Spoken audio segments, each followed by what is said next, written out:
ჩვენ მექანიკურადაც ძალიან ვერ მოქმედად მხატვრობაზე, იმიტომ რომ ნებისმიერ დაწოლის დროს შეიძლება ის უბრალოდ ჩამოვარდეს. უფრო მეტად ჩამჯდარია ჭვარტლიშინგი და უფრო ნაკლებად იწმინდება. ანუ იმას შეიძლება მე დაჭდეს უფრო ქიმიური გზებით გაწმენდა და ასე შემდეგ.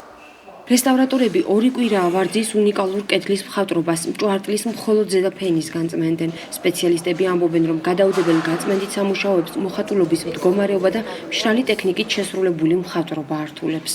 საკმაოდ რთული მდგომარეობა გვაქვს. მხატვრობის ფენა ზოგან აქერცრილია, ანუ გვაქვს პატარ-პატარა ნაფლეთები, ასე ვთქვათ, და ის ფუნჯით მექანიკური ჩამოწმებაზე დიდი შანსია რომ მოცილდეს. ამიტომაც არის რომ ამდენი ხანია ვთქვათ ამ წმენდის მეთოდს ვიმუშავებთ. გარდა ამისა, განშრევება არის, ანუ ნიშნავს, რომ შელესილების ფენა მოცილებულია კედელთან.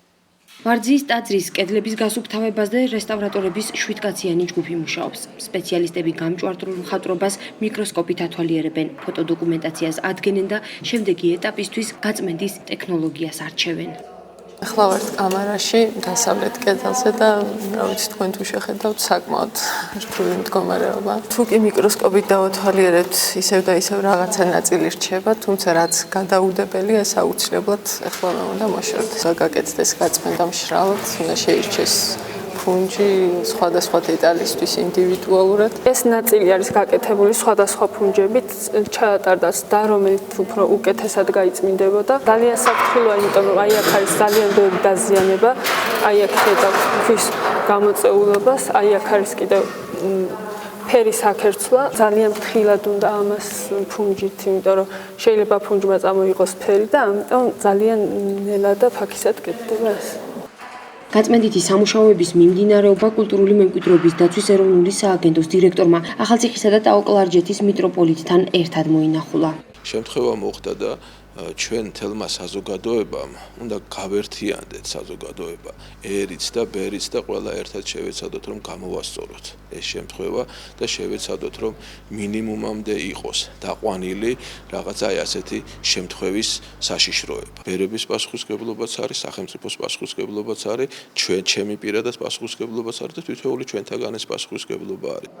პირველი ეტაპი გადაუდებელი გაწმენდითი სამუშაოები ნოემბრის ბოლომდე გაგრძელდება. კულტურული მემკვიდრეობის დაცვის ეროვნულ სააგენტოში ვარაუდობენ, რომ შემდეგი კონსერვაციის ეტაპი მომავალი წლიდან დაიწყება.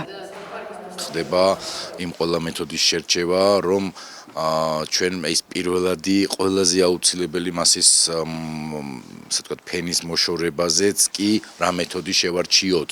იმიტომ რომ იყო თავიდან საუბარი რომ დაგვეწყო ამ მეთოდით შერჩევა, გარკვეული მეთოდით მოხსნა, მაგრამ აღმოჩნდა რომ კიდე რაღაც ცოტა არის პრობლემები იმასთან დაკავშირებით, რომ შესარჩევი არის უფრო სხვა შეიძლება მეთოდი.